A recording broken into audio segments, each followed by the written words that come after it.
ये है सतमोला कवियों की चौपाल, जहां मचता है शब्दों का धमाल और दिखते हैं कभी पुराने तो नए कमाल। क्योंकि यहाँ पालक कवि भी हैं जो वरिष्ठ हैं और यहाँ बालक कवि भी हैं जो कनिष्ठ हैं। लेकिन बालक कवि का मतलब मैंने कभी जीवन में ये नहीं कहा कि ये बड़े कवि हैं, ये छोटे कवि हैं, क्योंकि बड़ा और छोटा कहने से कोई कवि बड़ा और छोटा नहीं हो सकता।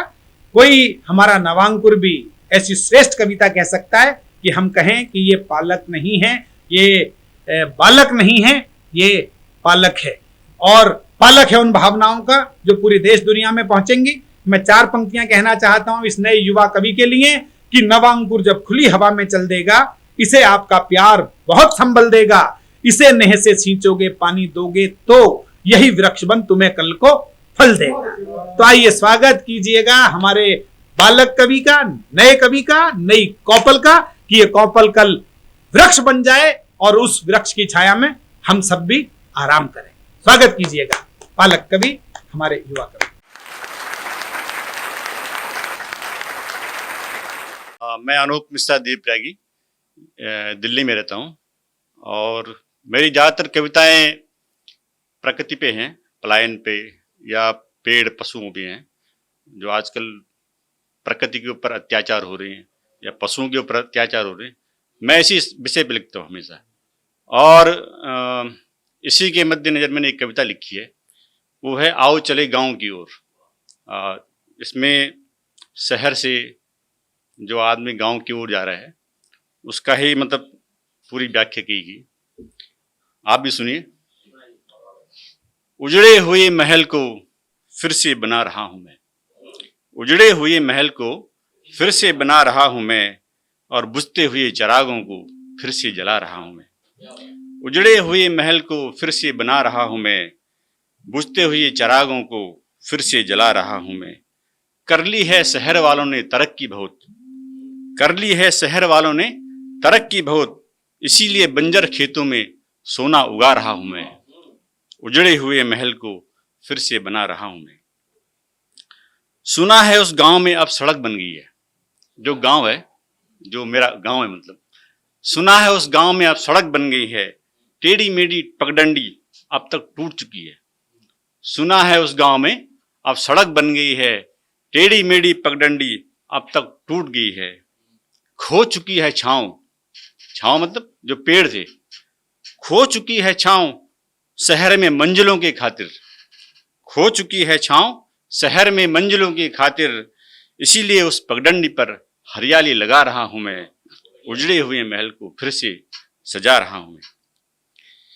सुना है वो झरने का शीतल जल अब भी टपकता है, सुना है वो झरने का शीतल जल अब भी टपकता है, और गेंदे के फूलों से जहां माँ का आंगन महकता है, माँ का मत जो माँ का मंदिर है। सुना है वो झरने का शीतल जल अब भी टपकता है, गेंदे के फूलों से जहां माँ का आंगन महकता है।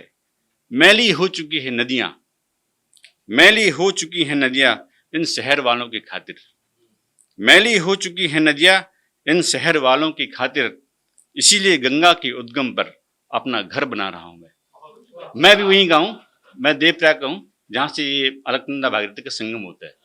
उत्तराखंड मेरा वो है निवास स्थान। मैली हो चुकी है नदियां इन शहर वालों की खातिर, इसीलिए गंगा के उद्गम पर घर बना रहा हूं मैं। उजड़े हुए महल को फिर से बना रहा हूं मैं।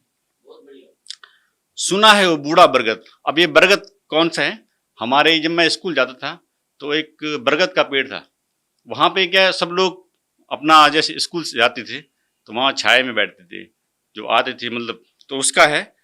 सुना है वो बूढ़ा बरगद किसी के इंतजार में खड़ा है, बहुत बूढ़ा हो गया, 200-250 साल हो गए उसको। सुना है वो बूढ़ा बरगद किसी के इंतजार में खड़ा है, गांव को वो मैदान नौनिहालों की कौतूहल से सूना पड़ा है। जब हम बच्चे थे तो सारे लोग, सारे बच्चे जितने थे सारे वहां पे खेलते थे, फुटबॉल क्रिकेट जो भी है। सुना है वो बूढ़ा बरगद किसी के इंतजार में खड़ा है, गांव का वो मैदान नौनिहालों के कौतूहल से सूना पड़ा है। दम घुट रहा है, दम घुट रहा है शहर की गलियों में बहुत, इसीलिए अपने बचपन को उस मैदान में संवार रहा हूं मैं, उजड़े हुए महल को फिर से बना रहा हूं मैं, बुझते हुए चिरागों को फिर से सजा रहा हूं। नमस्कार दोस्तों, मैं अनिल मित्तल, चेयरमैन सतमोला ग्रुप। मैं जैसे आप सब लोग जानते हैं कि 2004 के अंदर मैंने सतमोला कवियों की चौपाल आरंभ करा परवीन आर्य के साथ मिलके। तो हमारा उद्देश्य दोस्तों यही था कि जो आज ये काव्य पाठ है, जो ये बुद्धिजीवी वर्ग जो ये सुंदर काव्य पाठ हम लोग करते हैं, तो वो धीरे धीरे आज के ज़माने में लुप्त ना होता जाए। जो आज मॉडर्नाइजेशन चल रहा है, जितना टीवी पे हम और भी चीज़ें बढ़ती जा रही हैं, तो ये ना हो कि हमारी पुरानी जो ये एक संस्कार थे, पुरानी सभ्यता थी, कविता पाठ था, वो धीरे धीरे ये लुप्त होता जा रहा था। तो इसीलिए हम दोनों ने मिलकर 2004 के अंदर सतमोला की कवियों की चौपाल आरंभ करी, जिसके अंदर हम ऐसा प्लेटफॉर्म देते रहे हैं जिसके अंदर नए से नए कवि जो भी कवि काव्य पाठ उसमें करना चाहे उसका स्वागत करते हैं हम लोग, उन्हें मौका देते हैं नए नए कवियों को। और आप लोगों से यही निवेदन है कि जो भी चाहे आप पहली बार काव्य पाठ करते हैं तो आप सतमोला कवियों की चौपाल के प्लेटफॉर्म पर आएँ, आप लोगों का स्वागत है। उसके अंदर आप अपनी मौलिक कविताओं को सुनाएं, उनके अंदर जो भी कमी होगी तो हमारे पुराने जो एक्सपीरियंस कवि हैं वो उनको सुधारेंगे और आपको और इम्प्रूव करने की कोशिश करेंगे। आपसे निवेदन है कि सतमोला कवियों की चौपाल में आएँ और अपना काव्य पाठ करें।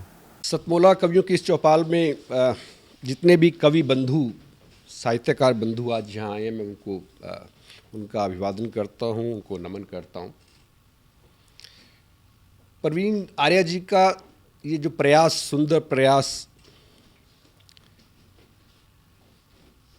सतत वर्षों से चल रहा है,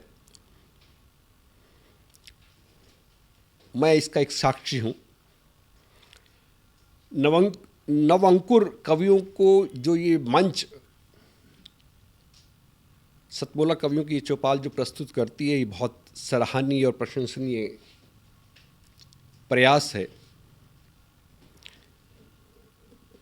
आज के इस कार्यक्रम में मैं उपस्थित रहा।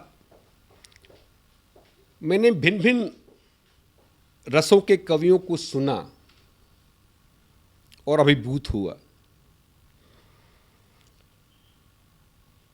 वीरस के कवि थे, हास्य रस के कवि थे, श्रृंगार रस के कवि थे, और ये सब रस मिलकर जो है नवरस जो उत्पन्न करते हैं हमारे जीवन में, इनका बहुत महत्व है हमारे जीवन के बीच में। परंतु मैं आज एक बात जितने भी कवि यहाँ उपस्थित हैं उनके लिए बड़े आदर से मैं कहना चाहता हूँ कि आप को ये मंच मिला है, आप नवअंकुर कवि हैं, परंतु आप हमेशा नवअंकुर कवि न रहें और अपने प्रयासों को इतना उदात्त करें कि एक दिन आप भी जो है देश भर में अपना नाम बनाएं, आपकी कविता श्रेष्ठतम कविता हो, ऐसा मेरा आपसे आग्रह है, ऐसा मेरा आपसे निवेदन है।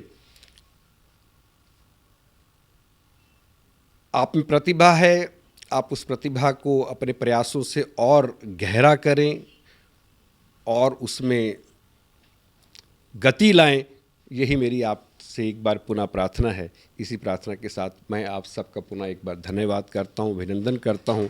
और मैं आपके बीच में रहा, जितना समय भी रहा, मुझे बहुत आनंद आया।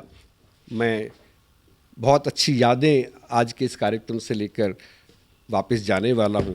मैं आपको बहुत शुभकामनाएं देता हूं, आपको बहुत साधुवाद देता हूं। बहुत धन्यवाद आप सभी का। अखिल भारतीय साहित्य परिषद द्वारा संचालित सतमोला कवियों की चौपाल नामक ये जो कार्यक्रम है, ये अपने आप में इसलिए महत्वपूर्ण है कि केवल ये कार्यक्रम ही नहीं है, बल्कि यहाँ पर नवांकुर, नए नए कवि, नई नई कवयित्रियाँ इस मंच पर आकर के अपनी कविताओं को प्रस्तुत करती हैं, जो सारे संसार के अंदर जाता है। तो ये बहुत बड़ा मंच है, एक प्रकार से कार्यशाला जैसी है ये। तो इसलिए आप सभी लोग इस कार्यक्रम से जुड़ें, नए नए बच्चे यहाँ पर आएँ, बहुत अच्छा लगेगा। हमारा आशीर्वाद इस पूरी संस्था के लिए है, सतमोला कवियों की चौपाल के लिए है, और आप सभी के प्रति हमारा मन बहुत स्नेह है और प्यार है। आप सब आएँ और इस प्रकार से यहाँ पर अपनी कविताओं को इस मन से सुना करके उपकृत हों और उपकृत करें भी हम सभी।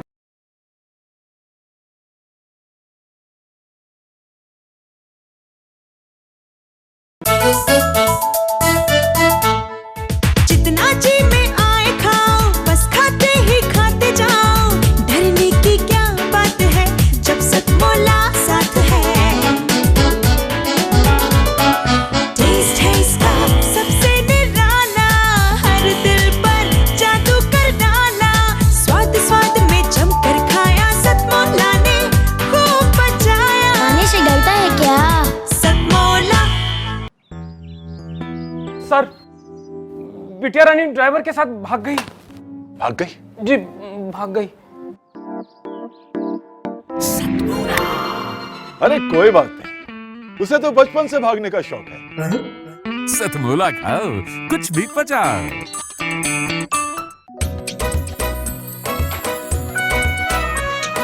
हर पल मस्ती और रंगीन विद सतमोला नमकीन, इससे बेटर है नथिंग। सतमोला नमकीन डिफरेंट टेस्ट है बेमिसाल, पनीर भुजिया भी कमाल। इसके टेस्ट के सब शौकीन, हाँ सतमोला नमकीन।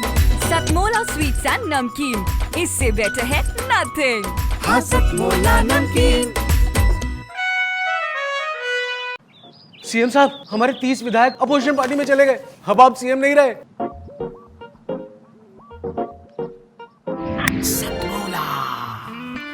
तो अब नया सीएम कौन बन रहा है? Tell me. सतमोला खाओ, कुछ भी पचाओ।